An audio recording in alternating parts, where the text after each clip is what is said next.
오늘의 본문은 느헤미야 2장입니다. 2장 1절 말씀에 보면 아닥사스다 왕 제20년 니산월 이렇게 시작이 되고 있음을 보시게 될 겁니다.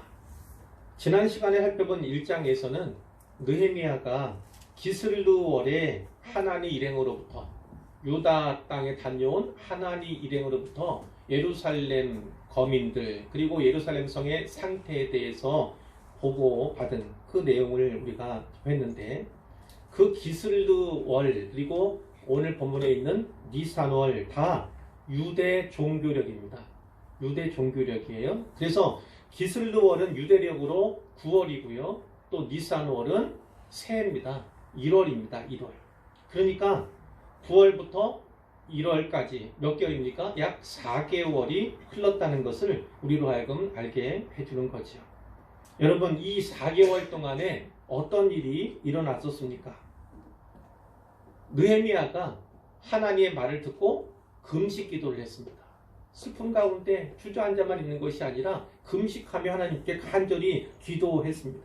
물론 그 전에도 기도하던 사람이었을 것입니다만, 특별히 이 예루살렘 거민들, 그들의 상태, 또 무너진 성이 성벽이 그대로 남아있다는 그 이야기를 듣고 너무나 마음이 아픈, 가슴 아픈 나머지 금식하며 간절히 기도했죠.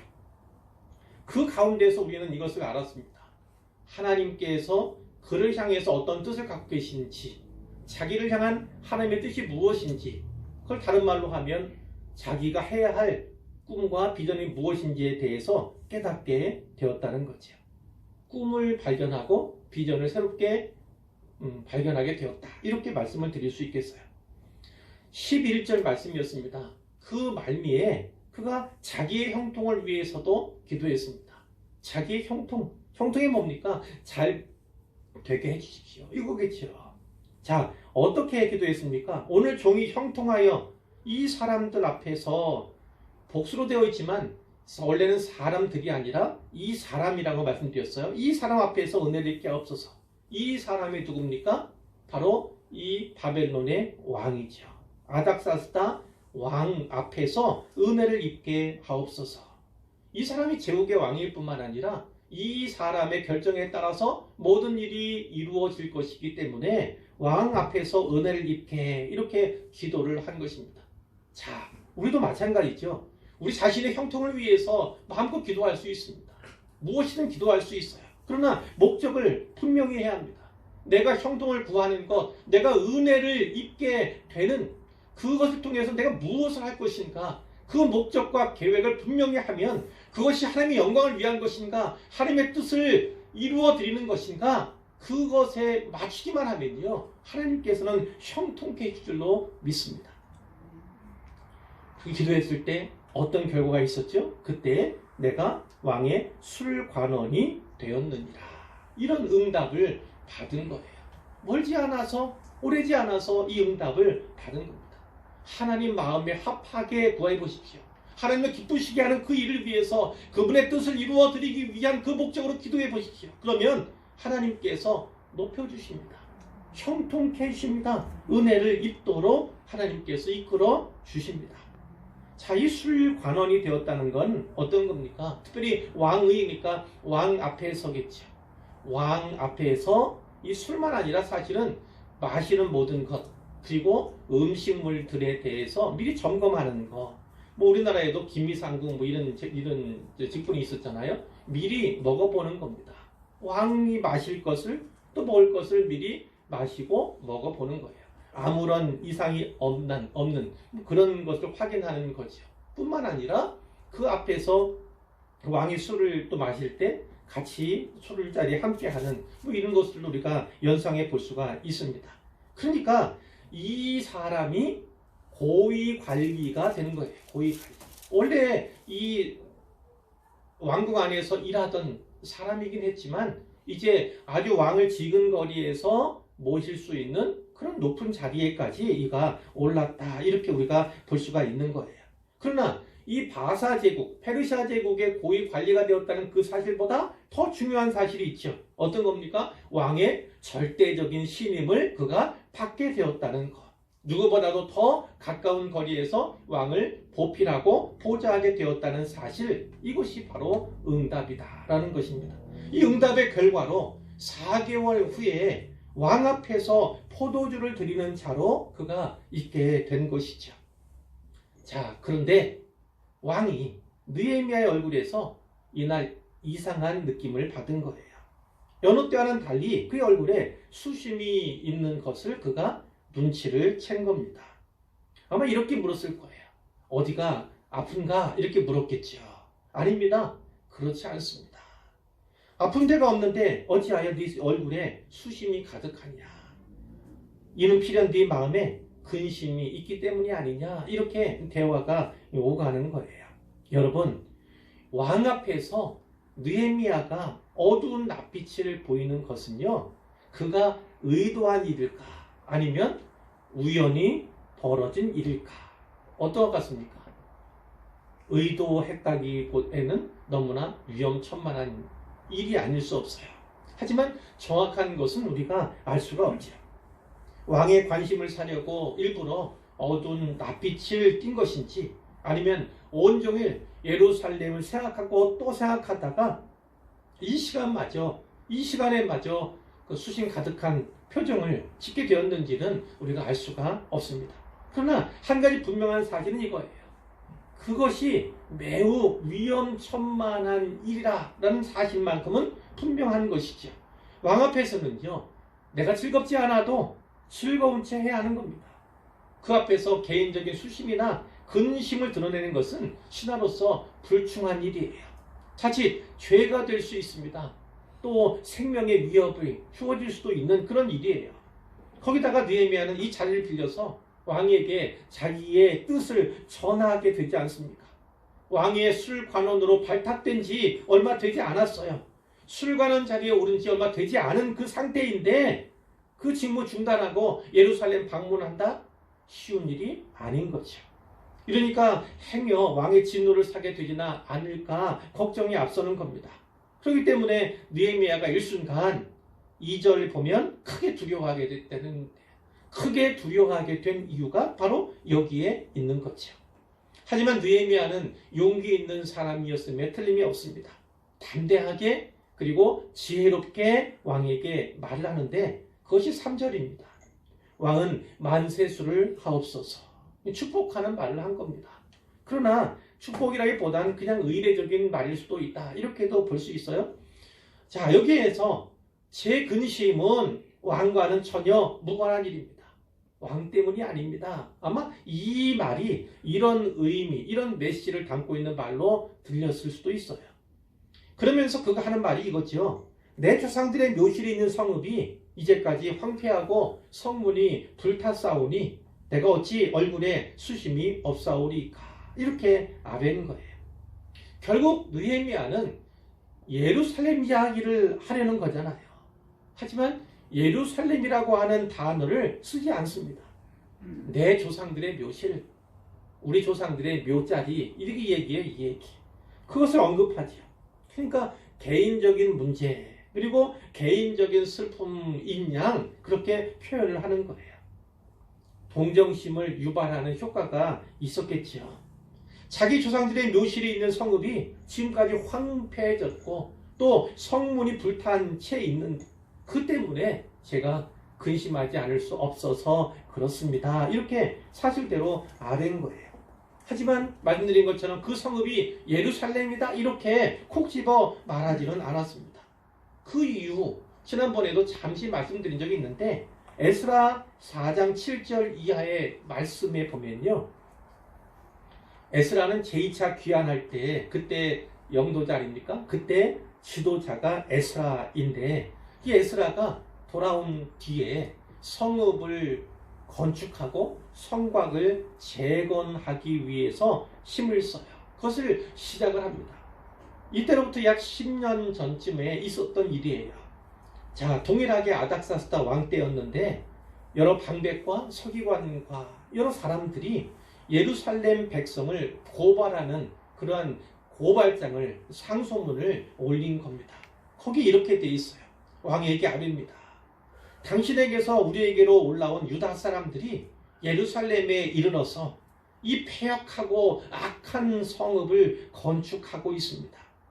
그들이 이미 그 기초를 수축하고 성곽을 건축하고 있는데 이제 왕은 잘 아시길 바랍니다. 만일 이 성읍이 건축되고 이 성곽이 완공되면 처음 우리가 다시는 조공도 관세도 통행세도 왕에게 바치지 않을 것입니다. 왕이 조상들의 사기를 잘 살펴보시면 아실 것입니다. 그 사기에서 이 성읍이 얼마나 패역한 성읍인지, 예로부터 그 중에서 항상 반역하는 일을 해했던 자들이 바로 이들이었습니다. 왕들과 각토에 손해가 된 것을 보시면 아실 것입니다. 이 성읍이 과거에 무너졌던 것도 바로 그 이유 때문입니다. 이제 감히 왕에게 아뢰입니다. 이 성읍이 중건되어 성곽이 준공되면 이로 말미암아 왕의 강 건너편 영지가 없어지리이다. 이렇게 상소문을 올린 거예요. 왕이 그것을 살펴보고 사기도 살펴보았겠죠. 그랬더니 진짜 그렇네 아마 이렇게 여기게 된 것 같아요. 조서를 내려서 하던 공사를 다 그치게 합니다. 더 이상 성을 건축하지 못하도록 충지 명령을 내린 거예요. 10여 년 전에 이런 일이 있었고요. 바로 이 아닥사스다 왕이 그 성곽 그리고 이 예루살렘 성 재건하는 그 일을 중지시킨 그 왕이기 때문에 예루살렘이라는 단어를 굳이 쓰고 있지 않다. 이렇게 볼 수가 있는 거예요. 그런데 뜻밖에도 왕이 이렇게 묻는 겁니다. 그러면 네가 무엇을 원하느냐? 네가 무엇을 원하느냐? 자, 이렇게 물을 때 느헤미야의 행동이 어땠습니까? 잠깐 묵도한 거지. 뭐라고 되어 있습니까? 곧 하늘의 하나님께 묵도하고. 왕 앞에 서니까 묵도하시겠습니다. 길게 음악이 끝날 때까지 묵도하는 그거 아니겠죠. 그 앞에서 아주 잠깐 찰나의 순간 이렇게 잠시 묵도했을 거예요. 자, 이것을 보고도 그가 평소에 많이 기도하던 기도의 사람이었음을 우리가 분명히 알 수가 있는 거죠.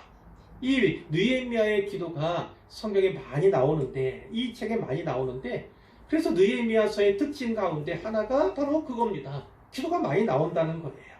그리고 이 기도가 이 이야기 전개에서 터닝 포인트, 전환점이 되고 있으면 우리가 계속해서 확인할 수가 있어요. 여러분, 이 사실을 믿으시기를 바라요. 기도는 터닝 포인트를 만듭니다. 내가 기도하지 않기 때문에 그렇지, 내가 기도하기 시작하면 어떤 문제에 있어서도 터닝 포인트가 생기기 마련입니다. 기도해 보십시오. 그러면 터닝 포인트가 조성이 분명히 될 것입니다. 자, 잠깐의 짧은 기도였어요. 입으로 내지 않은 기도였습니다. 하지만 이 기도가 얼마나 아름다운 기도인가, 그것도 우리는 확인할 수 있죠. 뭐라고 기도했을까요? 그저 하나님 감사합니다. 하나님 감사합니다. 하나님 도와주세요. 아마 이 의미가 아니겠습니까? 왕 앞에서 길게 기도할 수도 없고, 그 짧은 시간에 지혜를 주세요, 용서를 주세요, 뭐 달라 이렇게 기도할 수도 없었을 거예요. 그저 하나님 도와주세요, 함께 해주세요, 그것뿐이 아니겠습니까? 자, 그러나 그것만도 값진 거예요. 어떤 상황, 어떤 형편 가운데에서든 하나님을 의식한다는 것, 내가 하나님 앞에 있다는 것을 의식하고 드러낸다는 것, 고백한다는 것, 그것만으로도 너무나 값진 일이죠. 바로 그겁니다. 하나님 앞에 제가 있습니다. 하나님 도와주십시오. 하나님 함께 해주십시오. 이 기도가 그 짧은 묵도에 들어있다, 이렇게 볼 수가 있는 것이죠. 자, 위기 상황은 계속되는 거예요. 사실은 페르시아 관리 아닙니까? 특히 왕실에서 일하는 관리 아닙니까? 그렇다면 오직 그 나라만, 그 페르시아만, 그 왕실만, 그 왕만 다 마음에 두어야 되는 그 사람인데, 사실은 패망한 조국, 무너진 성읍 예루살렘, 거기에 마음을 쏟고 있는 거잖아요. 그러니까 사실은 어떤 위기 상황으로 돌변하게 됐는지를 알 수가 없는 그런 것이죠. 그런 면에서 볼 때 이 수산궁, 이 겨울궁 의미가 있지 않습니까? 그 전에 누가 있었습니까? 에스더라고 하는 왕비가 있었죠. 그때 죽으면 죽으리라 결심을 하고 왕 앞에 나아갔던 그 왕비가 바로 이 수산궁에 있었어요. 그 수산궁에서 그 죽으면 죽으리라의 그 역사가 있었던 것이죠. 바로 그와 같이 담대한 마음으로 자기의 근심, 그것을 토해내게 되는 것이죠. 자, 5절입니다. 왕에게 이렇게 얘기하죠. 왕이 만일 좋게 여기시고 종이 왕의 목전에서 은혜를 얻었사오면 어떤 내용을 합니까? 나를 유다 땅 나의 조상들의 묘실이 있는 성읍에 보내어 그 성을 건축하게 하옵소서, 이렇게 이야기를 한 거예요. 역시 두려움 가운데 했었겠죠. 자, 어찌 보면 자칫 왕의 노여움을 살 수 있는 일이라고 말씀드렸어요. 10년 전에 왕이 친히 조서를 내려서 금지시킨, 중지시킨 일을 이 느헤미야가 10년 후에 다시 거론하는 거예요. 왕의 입장에서는 기분이 언짢을 수도 있어요. 그건 내가 중지시킨 일인데 그것을 다시 살리려고 하는, 되살리려고 하는 이 느헤미야에게 또 반감을 가질 수 있는 그런 상황이었어요. 그러니까 조심조심 이야기를 하겠죠. 자, 근데 6절에 보니까 그때 왕후도 왕 곁에 앉아 있었더라, 이런 얘기가 있어요. 물론 그 사실, 그 상황을 좀 더 정확히 기록한 것이다, 이렇게 볼 수가 있지만 이것이 나름 우리에게 주시는 메시지가 있습니다. 이 왕후가 함께 있는 자리였다면 이것은 공적인 자리가 아니라 사적인 자리였음을 우리로 하여금 알게 해주는 거예요. 그리고 왕후가 이 왕에게 일정 부분 긍정적인 영향을 끼쳤을 가능성에 대해서도 우리에게 이야기해 주는 것입니다. 이 왕후 오랜만에 그 자리에 있으니까 그 앞에서 왕 입장에서는 뭔가 담대한 것, 마음이 큰 것, 넓은 것, 그리고 조금은 허세를 부릴 수 있는 그런 자리가 조성이 되었다, 이렇게도 볼 수가 있는 거죠. 왕이 이렇게 얘기합니다. 네가 몇 날의 단용을 기리며 어느 때에 돌아오겠느냐, 이렇게 이야기를 하죠.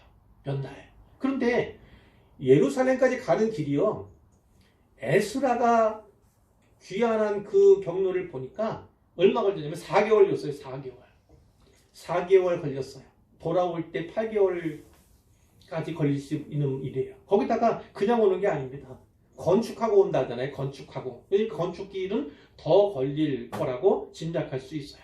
그러니까 꽤 오랜 기간 휴가를 맡든지 어떤 사명을 맡든지 이렇게 다녀오겠다, 그렇게 이제 얘기할 수밖에 없는 거예요. 자, 그런데 어떻게 성경이 말씀하고 있습니까? 왕이 나를 보내기를 좋게 여기시기로. 왕이 느헤미야를 보내는 그것을 좋게 여겼다, 이렇게 얘기를 했어요. 그것을 느헤미야가 즉시로 감지했겠죠. 그래서 기한을 정한 것입니다. 처음에는 그렇게 긴 시간, 결국 5장 14절에 보면 이 느헤미야가 유다 땅의 총독으로 파송을 받는 겁니다. 그리고 얼마 동안 있습니까? 무려 12년 정도 있어요. 12년. 근데 이 당시에 왕 앞에서 12년 정도 걸릴 겁니다, 이렇게 얘기했겠습니까? 그럼 어린 반푼어치도 없죠. 그러니까 아마 여기에 기한은 그보다는 훨씬 짧은 기한일 겁니다. 이 정도면 되겠습니다, 얘기했겠지만 나중에 상황이 변화되어서 점점 길어졌을 가능성이 더 있는 것이죠. 자, 이 느헤미야가 이 왕 앞에서 다시 은혜를 입게 된 거예요. 단지 왕의 술관원이 된 것만 아니라 이 큰 일을 아뢰었을 때에도 이 왕이 그것을 기뻐하는 것, 보내주는 그 일을 용납하는 것, 이것을 우리가 보게 되는 것이죠. 느헤미야가 간절한 소원을 품었잖아요. 그런데 그 소원, 그 형통의 소원이 자기 일이 아니라, 그저 자기 일에 국한된 것이 아니라 하나님의 뜻을 이루어드리고 하나님께서 자기로 하여금 알게 하신 그 사명, 그 예루살렘의 성을 재건하는, 회복하는 그 사명과 부합된 일이었기 때문에 하나님께서 적극적으로 도우셨다, 이렇게 볼 수가 있는 것이죠. 자, 느헤미야는 이 기회를 놓치지 않습니다. 적극적으로 왕에게 요구를 하는데 그가 요구한 것은 두 가지입니다.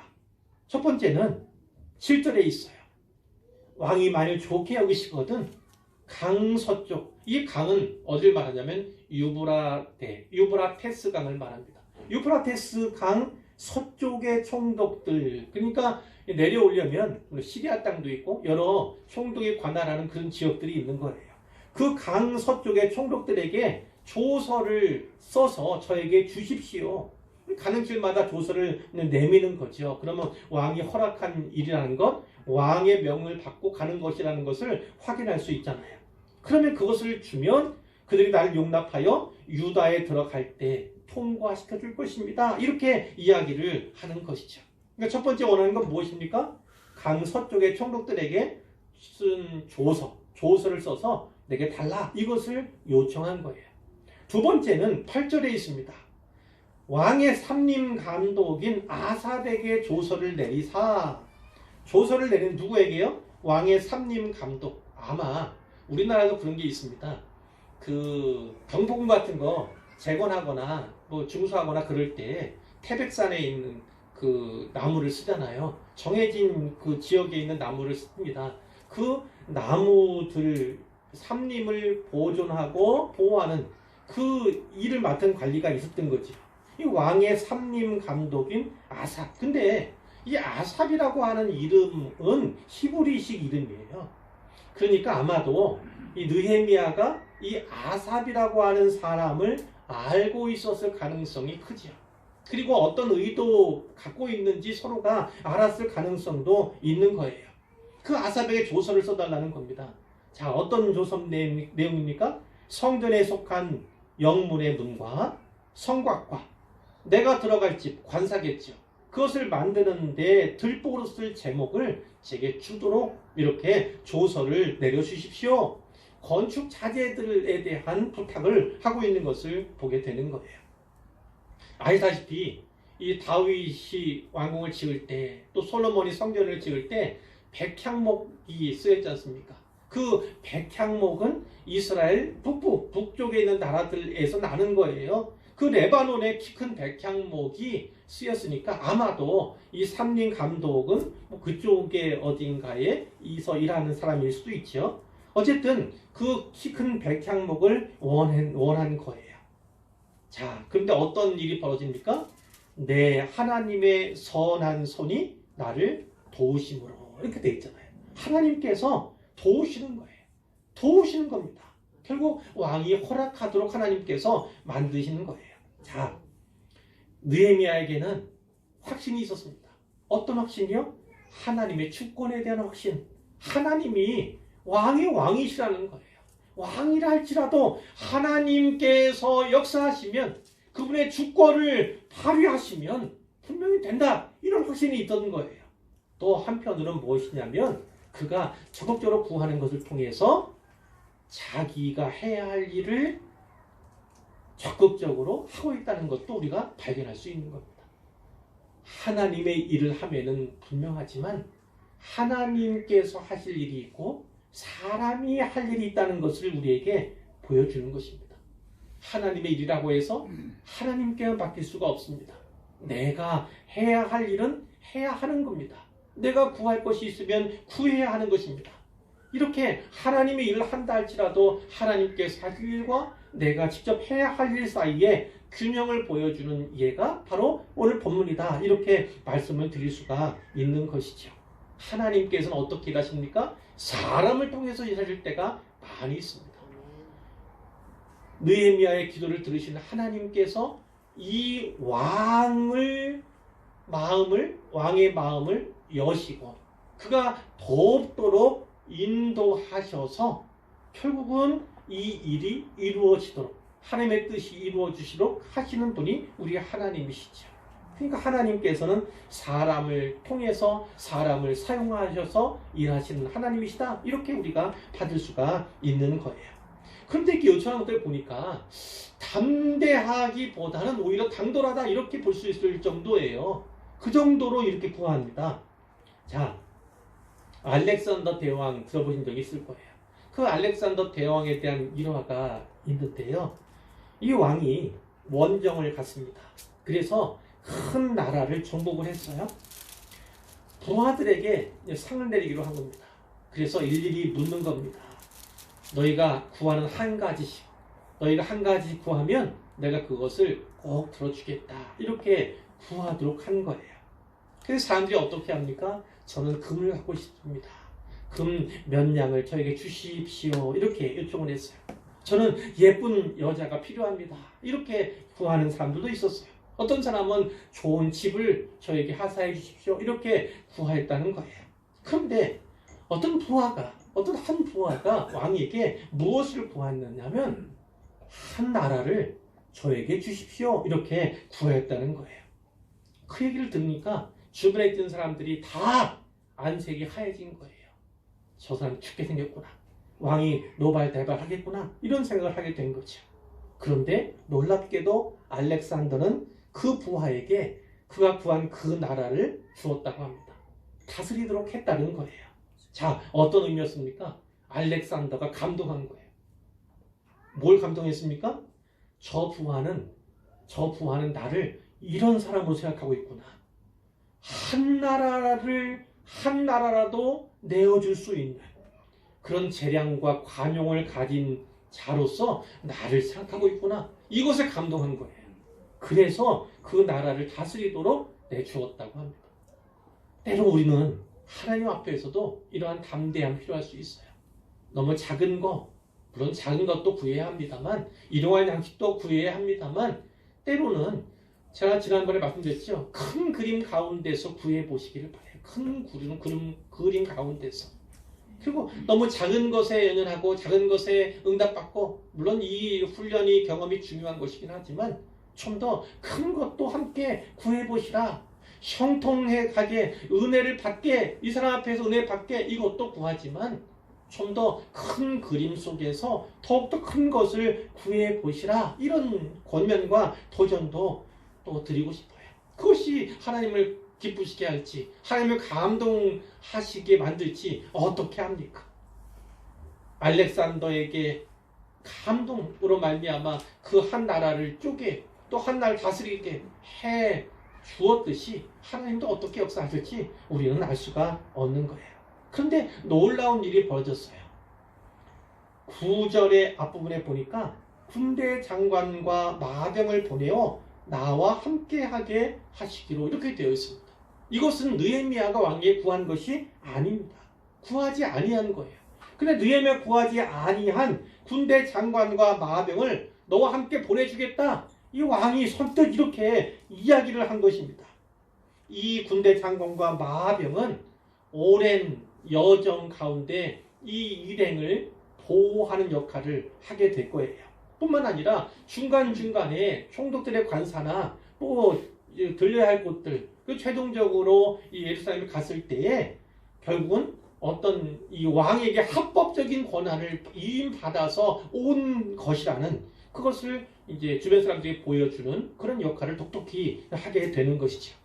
이처럼 한 거 보면 일종의 백지수패를 내줬다, 백지위임을 했다, 이렇게도 볼 수 있는 거예요. 이것을 통해서 우리가 또 생각해 볼 수 있는 부분이 있죠. 왕이 어떻게 이렇게까지 배려할까? 하나님의 은혜 때문인가? 물론 크게 보면 하나님의 은혜 때문이죠.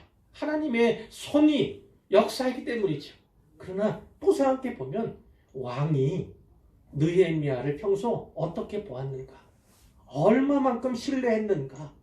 또 그가 왕을 얼마나 잘 섬겼는가? 이것을 우리가 유추해 볼 수가 있다는 거예요. 그리스도인 삶도 그러해야 합니다. 어디서든지 열심을 내야 합니다. 그것이 그릇된 길, 잘못된 길이 아니라면, 하나님의 영광을 가리는 것, 성경에 위배되는 것이 아니라면 열심을 내야 되지요. 그리고 섬기는 자로서 잘 섬겨야 합니다. 내가 직장인이에요. 그럼 내 상사를 또 회사의 주인을 잘 섬기는 것, 그건 중요한 일이지요. 그것은 필요한 덕목이고, 그것을 통해서 내가 무언가를 요청하게 되었을 때, 그러한 일을 하게 되었을 때 도움을 받을 수 있는 일, 배려를 받을 수 있는 일이 그 평소의 모습을 통해서 또 주어지기도 한다. 그것을 우리가 생각할 필요가 있는 거예요. 아무튼 이렇게 해서 제3차 귀환이 이루어지게 되는 거예요. 자, 돌아오기 시작합니다. 혼자 온 것이 아니라 이제 귀환하는 사람들을 또 이끌고 오게 된 거예요. 자, 강 서쪽에 있는 총독들을 만나지요. 그들에게 왕의 조서를 전달을 하는 겁니다. 왕이 어인이 지켜있는 조서니까 다 통과시킬 수밖에 없는 거예요. 그런데 이 이야기를 누가 들었냐면 호른 사람 산발랏, 그리고 종이었던 암몬 사람 도비야, 이렇게 되어 있어요. 이 산발랏과 도비야가 심히 근심하게 되었다, 그렇게 돼 있죠. 무엇 때문에 근심합니까? 이스라엘 자손을 흥왕하게 하려는 사람이 왔다, 이 소식을 듣고 근심했다고 된 거예요. 느헤미야가 온다는 소식에 대적들이 근심하게 된 겁니다. 이 산발랏이라는 사람은요, 사마리아 총독이었어요. 사마리아 총독이고 이 느헤미야를 대적하는, 앞서 에스라도 마찬가지지만 이 느헤미야를 대적하는 사람들의 우두머리였던 겁니다. 우두머리. 자, 그리고 종이었던 암몬 사람 도비야, 이렇게도 돼 있는데, 그가 종이었다면, 그러한 신분이었다면 이렇게 대적할 수가 있을까? 이런 식으로 생각하는 사람들도 적지 않아 있습니다. 어떤 사람들, NIV 영어 성경에도 보면 그가 그 암몬의 통치자였다, 이렇게 기록이 되고 있어요. 그러니까 이 산발락과 어느 정도 급이 맞는 사람이었을 것으로 우리가 짐작할 수가 있는 거예요. 이 사람들이니까 이 예루살렘에도 어느 만큼의 영향력을 끼치고 있는 사람들이죠. 그런데 이 페르시아 왕의 신임을 두텁게 받고 있던, 지금거래 섬기던 그 사람이, 이 고위 관리뿐만 아니라 왕의 술 관원장을 맡았던 이 사람이, 그리고 또 이스라엘의 후손인 이 사람이 돌아온다고 하니까, 유다의 총독으로 돌아온다고 하니까, 와서 예루살렘 성벽을 재건한다고 하니까 이 사람들이 근심하게 된 거예요. 근심. 왜요? 자기들의 기득권을 잃게 되지는 않을까, 이렇게 걱정을 한 거죠. 재미있는 건 이거예요. 산발랏은 바벨론식의 이름입니다. 월신은 달신이 생명을 준다, 이런 뜻을 가진 이름이 산발랏이에요. 반면 도비야는 히브리식 이름입니다. 이방인이잖아요. 암몬의 이제 통치하니까 이방인임에도 불구하고 여호와는 선하시다라는 뜻이 바로 이 도비야입니다. 그러니까 그런 여호와는 선하시다라고 하는 이름 가진 사람이 바로 도비야다, 이렇게 볼 수가 있는 것인데, 그러니까 더러 상반된 이름을 갖고 있는 거죠. 이 산발랏은 당연히 이방일 것으로 볼 수 있고, 이 도비야도 역시 이방이긴 하지만 이 히브리식 이름을 갖고 있는 것으로 봐서 자기는 적어도 이 어떤 유대 교회에 편입된 사람이다, 이쪽과 연관이 있는 사람이다, 이렇게 스스로 여겼던 사람일 가능성이 있습니다. 근데 어찌 되었든 우리 입장에서 말하자면 저 사람은 완전히 믿지 않는 사람, 저 사람은 교회에 속했다고 이야기하지만, 교회에 다닌다고 이야기하지만, 하나님 믿는다고 얘기하지만, 예수 믿는다 얘기하지만 이단인 경우, 이런 것을 우리가 연상할 수가 있죠. 그러니까 뒤에 이제 좀 이따 또 뒤에 나오는 것 보시면 되겠습니다. 자, 10절에 이스라엘 자손을 흥하게 하려는 사람이 왔다, 그 대적들의 입을 빌려서 이렇게 기록하고 있다고요. 느헤미야는 이들의 말대로 이스라엘 자손을 흥왕하게 하려고 오는 사람임에 분명한 거예요. 이스라엘의 무너진 영광을 회복하기 위한 사명과 임무를 띠고 이 땅에 오고 있는 사람이 바로 느헤미야다라는 것을 우리에게 알려주는 것이죠. 11절입니다. 느헤미야가 예루살렘에 도착한 지 사흘 만에, 자, 예루살렘까지 오는 길이 말씀드렸지만 약 4개월 걸렸어요, 에스라가. 그러니까 그 시간에 준한 또 소요가 또 그 기간이 걸렸을 것으로 짐작할 수가 있습니다. 그 오랫동안의 여정 가운데 3일을 쉰 거예요. 3일을만 쉬고 어떤 일을 했습니까? 내 하나님께서 예루살렘을 위해 무엇을 할 것인지 내 마음에 주신 것을 아무에게도 내가 말한 적이 없어요. 그리고 밤에 일어나서 몇몇 사람, 아주 가까운 신복들이겠죠, 몇몇 사람들만 대동한 채 나갔는데요. 뭐 하라는 겁니까? 시찰하러 간 거예요. 성벽이 어떤가, 어떻게 되어 있는가를 보러 간 거죠. 내가 탄 짐승 외에는 다른 짐승이 없더라. 그러니까 다른 사람들이 왕래하지 않는 그 시각에 밤에 몰래 몇 명만 대동하고 나간 거예요. 자, 그 밤에 어디로 갔습니까? 골짜기 문으로 갔습니다. 이 골짜기 문은 성곽 전체로 보면 남쪽 부분인데 또 그쪽에서 서쪽이에요. 그러니까 서쪽으로 그냥 생각하시면 되는데 여기서 나가서 어디로까지 갔습니까? 분문. 분은 똥분자예요. 똥문이에요. 그것은 어떤 그 똥만 아니라 어떤 쓰레기를 내다 버리는 그런 것으로 사용된 문인데 그것은 이 성곽의 정남쪽에 위치해 있습니다. 정남쪽. 자, 골짜기 문 서쪽에서 이 남쪽으로 이동을 한 거예요. 보니까 예루살렘 성벽이 다 무너졌어요. 트름바처럼 성문은 불탄 채, 부서진 채 그대로 있었던 것을 보게 되는 것이죠. 자, 시계 반대 방향으로 돌고 있는 거예요. 14절에 보니까 앞으로 나아가 더 가서 어디로 갔냐면 샘문이 나와요. 샘문. 왕의 못에 이르렀다. 이 왕의 못은 아마 히스기야의 수로 끝에 있는 이 실로한 못을 가리키는 것일 수 있습니다. 자, 거기까지 간 거예요. 거기까지 이르렀더니 탄짐승이 지나갈 곳이 없다. 탄짐승이 지나갈 곳이 없다. 그럼 어떻게 합니까? 지나갈 곳이 없으니까 내려서 이제까지는 말을 탔다면 이제부터는 걸어서 이제 그 돌무더기를 밟으면서 돌아가는 거죠. 시차를 계속하는 것이죠. 자, 15절에 보니까 그 밤에 시내를 따라 올라가서 성벽을 살펴본 후에 돌아와서 골짜기 문으로 다시 돌아왔다. 이렇게 되어 있어요. 골짜기 문으로 시작을 해서 남쪽에 있는 분문 지나서 이제 다시 시계 반대 방향으로 동쪽으로 올라간 거예요. 그리고 동쪽에 있는 그 샘문 쪽에서 다시 그 골짜기 문으로 처음 그쪽으로 돌아온 것. 시계 반대 방향으로 돌아왔다. 이렇게 이제 표현하고 있는 거예요. 그런데 돌아왔을 때 방백들은 느헤미야가 어디에 갔었는지 그가 무엇을 했는지 전혀 알지 못했다. 또 그 일을 유다 사람들에게나 제사장들에게나 귀족들에게 또 방백들에게 일하는 자들에게 알리지 않았다. 아무에게도 알리지 않은 거예요. 비밀리에 붙인 겁니다. 비밀에 붙인 거지요.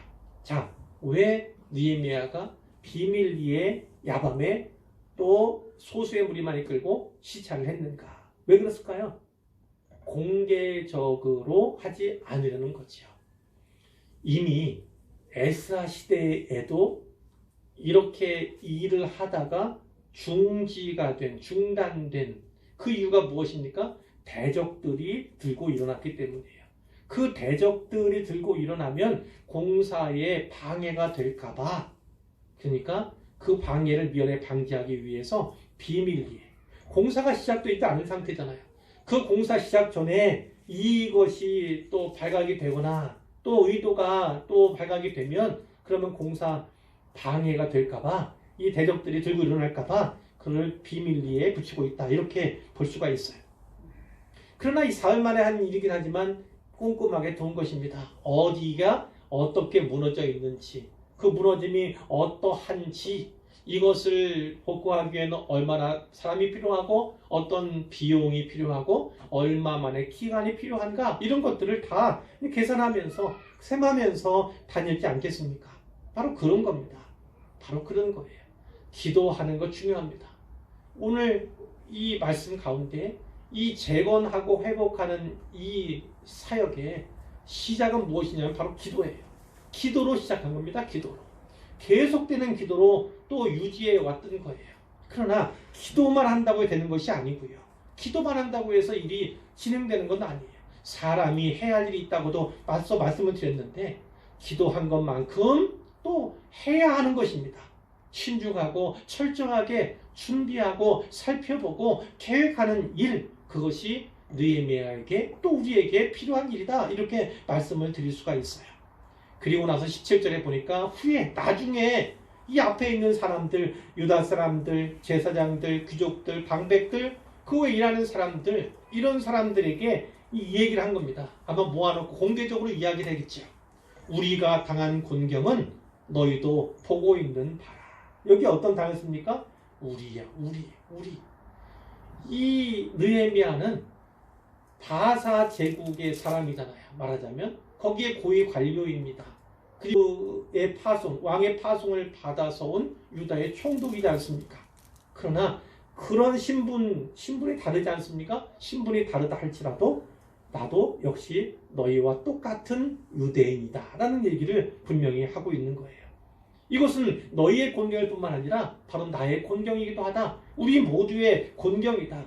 너희가 보고 있는 이 나도 역시 보고 있고 나도 마음 아프게 가슴 아프게 생각하고 있다. 이 얘기하고 있는 거예요. 예루살렘이 황폐하고 성문이 불탔으니 자 예루살렘 성을 건축하여 다시 수치를 당하지 말자. 이렇게 호소하는 거죠.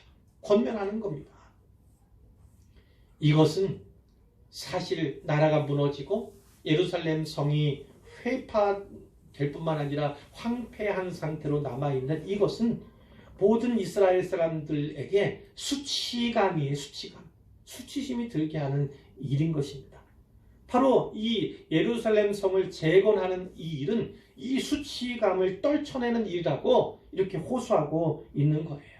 단지 이 성곽이, 이 성벽이 다 완공되고 재건되었을 때에 어떤 치안 문제가 있잖아요. 치안 문제. 치안에 도움이 되겠지만 그 치안 문제로 접근하는 것이 아니라 이스라엘 공동체, 이 이스라엘 민족의 자존심과 관련된 문제다. 이렇게 접근하고 있는 거예요. 이렇게 호소하고 있는 것이죠. 자, 그러면서 우리 함께 하자. 우리 같이 하자. 이렇게 이야기를 하는 것입니다. 사실 이 느헤미야 이 시점에서 느헤미야가 가지고 있는 가장 큰 문제, 그가 당면하고 있는 가장 큰 문제가 어떤 것입니까? 예루살렘 공동체 그리고 그들의 지도자들 그 일원들이 허물어진 채 방치되어 있는 이 성벽에 너무나 익숙해졌다는 사실, 그것이 사실은 제일 큰 문제가 아닐 수 없어요.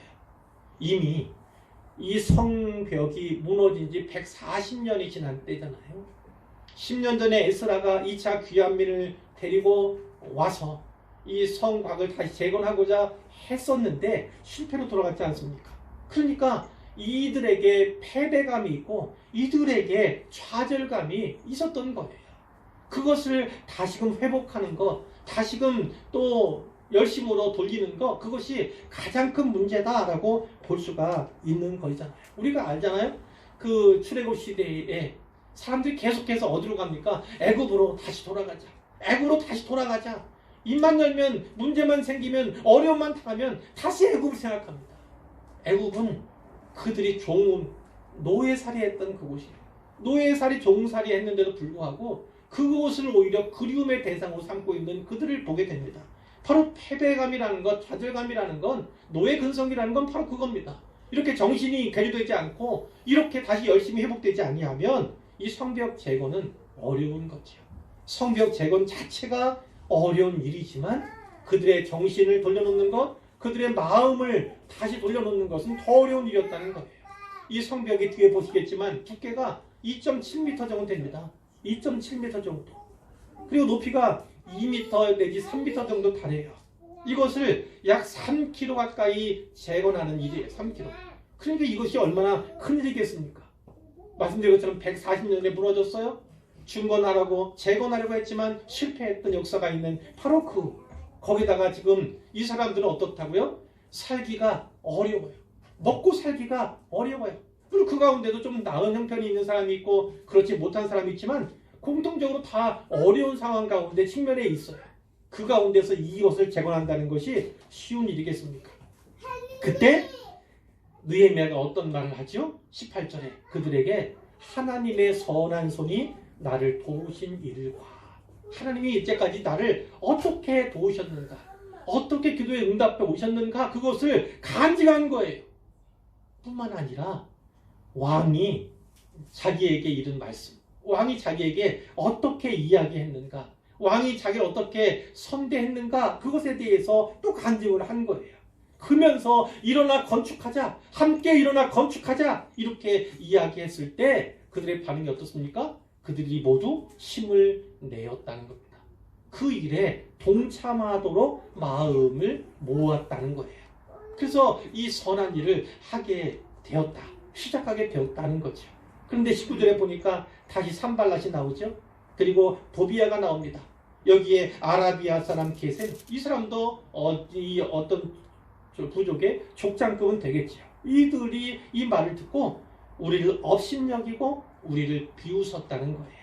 이 사람들은 사실 왕이 느헤미야에게 이러한 조서를 주었는지, 특히 허락하는 또 조서를 내렸다는 사실을 알지 못하는 상태이잖아요. 단지 10년 전에 다른 이들이긴 하지만 방해를 받아서 결국 공사주기 명령이 떨어진 사실을 그들이 알고 있는 것이니까 그들이 뭐라고 합니까? 너희가 하는 일이 무엇이냐? 너희가 왕을 배반하고자 하느냐? 이렇게 받은 거예요. 그리고 업신여기고 비웃는, 에스라서에서 에스라를 향해서 그 일하는 무리들 향해서 비웃고 조롱했던, 희롱했던 그것이 지금도 계속되고 있다, 반복되고 있다, 이렇게 볼 수가 있는 거예요. 이때 느헤미야가 그들에게 담대하게 이야기합니다. 하늘의 하나님이 우리를 형통하게 하실 것이다. 그의 종들은 우리가 일어나 이 성을 건축할 것이다. 그러나 오직 너희에게는 예루살렘에서 아무 기업도 없고 아무 권리도 없고 아무 기업되는 바도 없을 것이다. 이렇게 얘기를 합니다. 너희는 법적으로도 사회적으로도 종교적으로도 이 성에 대해서 아무런 권리가 없을 것이다. 이스라엘 공동체는 결코 너희들을 받아들이지 않을 것이다. 영원히 받아들이지 않을 것이다. 이렇게 담대하게 이야기를 하는 것이죠. 자, 이제 결론입니다. 이 말씀 가운데서 중요한 부분만 토막토막 제가 말씀을 드리려고 해요. 12절에 이런 말씀이 있습니다. 내 하나님께서 예루살렘을 위해 무엇을 할 것인지 내 마음에 주신 것, 이런 거예요. 하나님께서 예루살렘을 위해서 무엇을 할 것인지 내 마음에 주신 것이 있다면 그러면 되는 것입니다. 기도 가운데서 그것을 발견했어요. 그것을 꿈이라고, 그것을 비전이라고도 이렇게 말씀을 드렸는데, 그 비전이 분명하다면, 그 비전이 하나님께서부터 나에게 주어진 것이 분명하다면 그러면 희망을 가질 수 있는 것입니다. 오늘 우리도 마찬가지예요.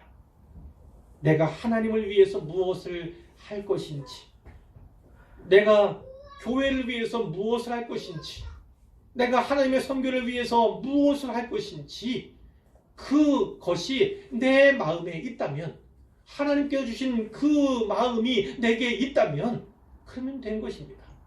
그러면 무너진 성벽을 수축할 마음의 자세가 조성이 되는 것이다. 이렇게 볼 수가 있는 거예요. 자, 그 가운데 일들은 계속 흘러가는 거죠. 진행되어 갑니다. 왕이 나를 보내기를 좋게 여기시기로, 이렇게 되어 있잖아요. 하나님께서 역사하신 겁니다. 하나님께서 이 바사 왕의 마음을 움직이시는 거예요. 그래서 이 느헤미야의 하는 말들을 받아들이도록, 그것을 오히려 기뻐하고 좋게 여기도록 그렇게 역사해 주셨다. 이것을 우리가 알 수가 있는 것이고, 더 직접적으로는 내 하나님의 선한 손이 나를 도우심으로, 이런 말씀이 있잖아요. 하나님의 선하신 손이 도우시는 역사가 분명히 있게 되는 것입니다. 자, 바로 그거예요. 하나님 뜻을 발견하고 그것을 나의 꿈과 나의 비전으로 삼는 자에게는 내가 하나님을 위해서 무엇을 할까? 하나님께서 내게 원하시는 그 일을 위해서 무엇을 할까? 하나님의 집을 위해서 무엇을 할까? 이러한 마음의 다짐이 새롭게 되는 것이죠. 그것만 있으면 하나님께서 함께 하시고 하나님이 도우시고 함께 일하시는 것입니다. 올해 우리 교회의 표어가 무너진 성벽을 수축하자입니다. 앞으로도 얼마 동안은 그 설교를 계속해서 할 거예요. 지난 주일에 무너진 성벽을 수축하자, 이런 제목으로 설교를 드렸지만, 종합적으로 드렸지만, 그것은 결국 이 얘기를 드리고자 했던 거예요. 이 성벽 재건, 이 회복의 시작은 기도에 있다는 사실을 말씀드리고자 했던 것입니다. 기도가 모든 것의 시작이 되어야 합니다.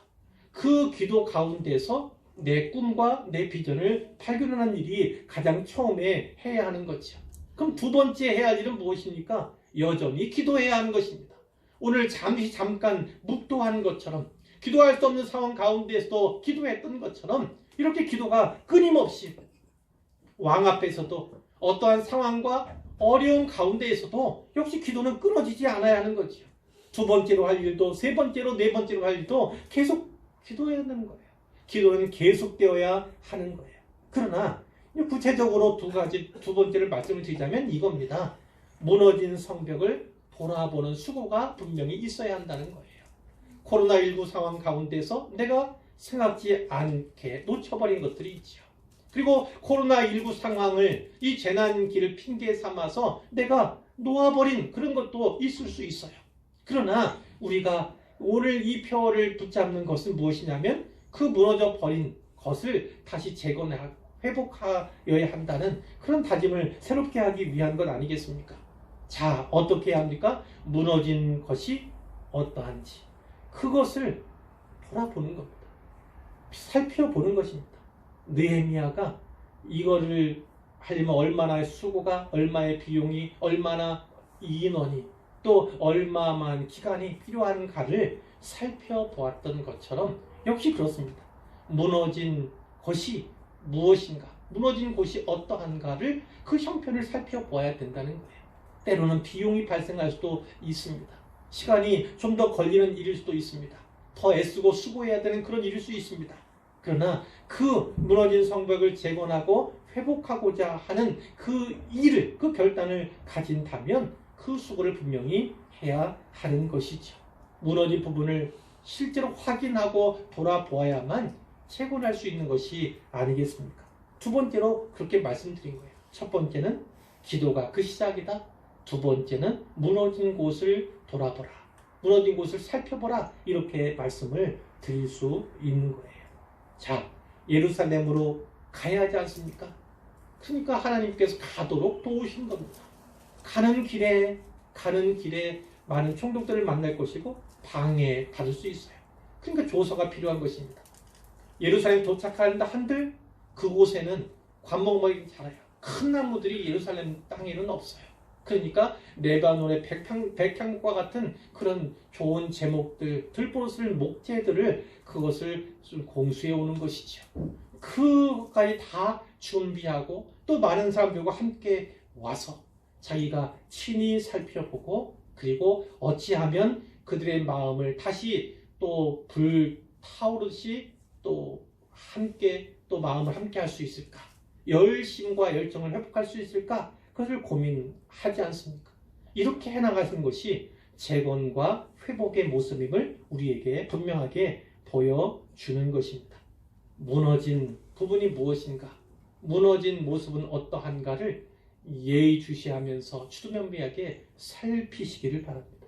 그래서 다시 재건과 회복의 길로 나아가는 우리 모두가 되기를 우리 주님의 이름으로 축복하고 축원합니다.